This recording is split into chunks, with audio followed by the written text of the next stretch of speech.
హర హర మహాదేవ శంభో శంకర. మన భారతదేశంలోనే అతిపెద్ద శివుడి లింగం ప్రతిష్ఠించబడిన ఒక దేవాలయం, చాలా ప్రాముఖ్యత కలిగిన దేవాలయం కోటి లింగేశ్వర దేవాలయం. మరి ఈ దేవాలయం ఎక్కడ ఉంది, ఆ దేవాలయం యొక్క విశేషాలు ఏంటి అన్నది ఈ వీడియోలో మనం చూడబోతున్నాం. మరి ఇంకెందుకు ఆలస్యం, let's get in to the video.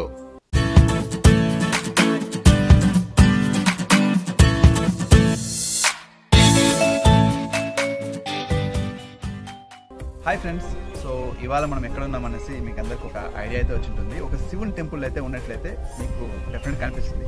So Karnataka రాష్ట్రంలో కోలార్ డిస్టిక్ దగ్గరలో ఉన్న కేజీఎఫ్ నుండి 10 కిలోమీటర్ల దూరంలో ఉంది ఈ టెంపుల్. మన కనుచూపు మేరలో కనిపిస్తున్న వరకు ఆ శివుడి లింగాలతో ప్రతిష్ఠించబడిన ఈ మహాదేవాలయం కోలార్ జిల్లాలోని కమ్మసంద్ర అనే ఒక విలేజ్ దగ్గర ఈ టెంపుల్ అనేది ఉంది.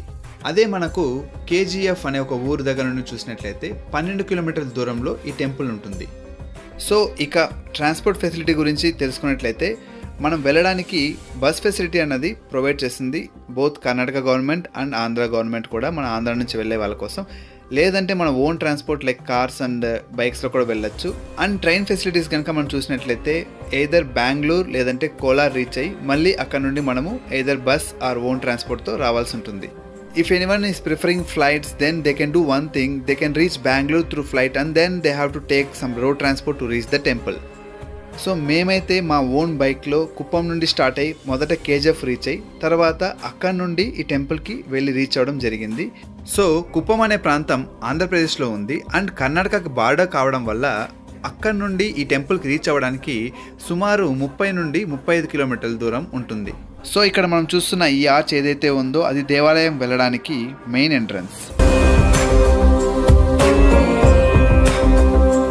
సో ప్రెసెంట్ మనం గుడి లోపలికి ఎంటర్ అయ్యాము. ఎంట్రీ టికెట్ కనుక చూసినట్లయితే 20 రూపీస్ అనేది కలెక్ట్ చేస్తారు ఈచ్ పర్సన్కి. ఇకపోతే స్పెషల్ డే స్పెషల్ పూజలకి సపరేట్ ఛార్జెస్ అన్నది ఉంటుంది.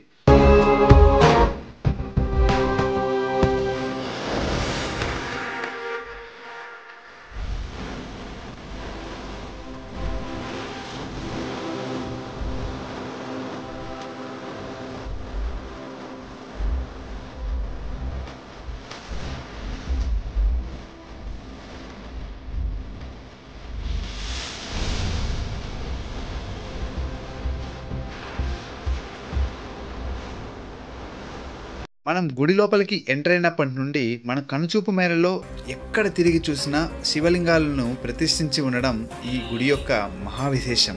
అప్పట్లో కోటి లింగాలను ఈ దేవాలయంలో ప్రతిష్ఠించబడాలి అనే ఉద్దేశంతో ఈ దేవాలయాన్ని మొదలుపెట్టారు. ప్రస్తుతం కనుక మనం చూసుకున్నట్లయితే సుమారు 90 లక్షల శివుడి లింగాలను ప్రతిష్ఠించడం జరిగింది. అంతేకాకుండా భక్తుల కోరికల మేరకు ఎవరైతే శివుడి లింగాలను ప్రతిష్ఠించాలని కోరుకుంటారో వారికి ఆ అనుగ్రహాన్ని ప్రసాదించి అక్కడ వారు ఆ పనిని చేయుటకు అన్ని సౌకర్యాలను దేవాలయం వారే కల్పిస్తూ వస్తున్నారు. ఈ లింగ ప్రతిష్టాపనలు కోటి లింగాలు దాటిన తర్వాత కూడా కొనసాగించేందుకు దేవాలయం వారు పర్మిషన్స్ ఇవ్వడమే కాకుండా దానికి సంబంధించిన శివలింగాలను అర్చకులను కూడా వాళ్ళే ప్రొవైడ్ చేస్తున్నారు.